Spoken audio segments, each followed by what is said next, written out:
السلام عليكم، أهلا بكم في فيديو جديد.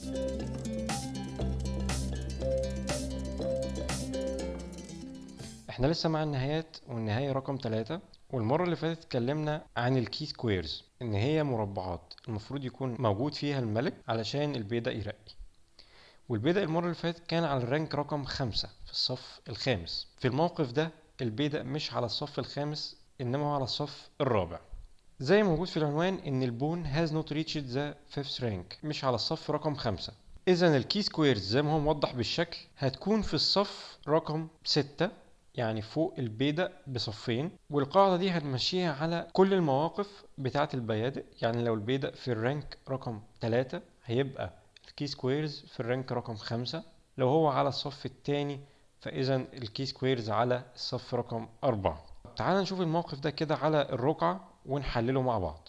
كده القطع في مكانها، ودلوقتي العسكري على الرانك رقم 4. فإذا الكي سكويرز هي المربعات دي، إن الملك المفروض يكون على المربعات دي علشان البيدق يرقي. طب تعال نجرب كده مع بعض احنا ممكن نعمل ايه.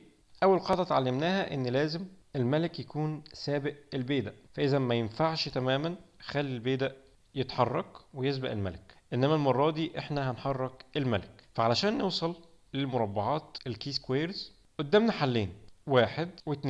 طبعا هنا مرفوض تماما علشان بعدنا تماما عن المربعات وعن العسكري. اذا تعال نجرب احتمال من الاتنين، وليكن الاحتمال ده. هنا خلاص الملك سبق البيدق وقربنا من الكي سكويرز، ولكن هنا هنقابل الملك الاسود ان هو هيبقى على نفس محاذاة الملك الابيض، وهيقابله عادي جدا، وهيبقوا الاتنين مقابلين لبعض او قصاد بعض. فده في تعادل كده، الموقف بقى تعادل، بحيث ان الملك اصلا لو اتحرك مثلا يمين هيتحرك معاه، اتحرك شمال هيتحرك معاه، وهكذا.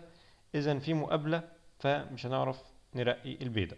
اذا الحل ده برضو طلع غلط. مفيش غير الحل ده. تعالى نلعب الملك هنا.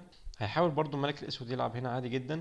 دلوقتي انا قدامي الفرصة ان انا اكون في عكس الاتجاه الملك الاسود، حتى لو هو اتحرك في مكان الترقية انا ممكن اكمل عادي بالبيدق. عايز برضو يعمل مقابلة بينه وبين الملك الابيض، مفيش مشكلة خالص. انا هتقدم برضو. دلوقتي اصلا البيدق على الرانك رقم 6، فكده رجعنا للنهاية اللي قبل كده او الموقف اللي قبل كده. كده كده البيدق هيرقي. حتى لو الملك رجع تاني انا هقدم بالبيدق وهيتحرك هنا، اطلع بالملك امن الترقية وهرقي واجيب وزير. طب تعالى نرجع شوية.